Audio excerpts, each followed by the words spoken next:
কি গো, বেলা 12টা তো বাজতে গেল। সকালের খাবার কখন খাবো? যা বৃষ্টি হচ্ছে, আজকে আমি গ্যাসের সামনে এসেছি তাই তোমার কপাল ভালো। দেখো আলু সিদ্ধ রান্না করেছি আর ডিম ভেজেছি, এখানে শুকনো লঙ্কা ভেজেছি, আর দেখো পেঁয়াজ দিয়ে টমেটো দিয়ে ধনেপাতা দিয়ে ডাল করেছি একদম থকথকা করে, জিরে আর শুকনো লঙ্কা সম্বার দিয়েছি। খিদে সত্যি পেয়ে গেছে, অনেকটা বেলা হয়ে গেছে তো।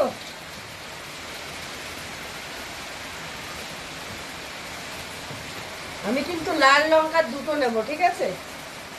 তুমি লঙ্কা, ওরে বাবা, বসো। কি হলো, একসঙ্গে খাই বসে।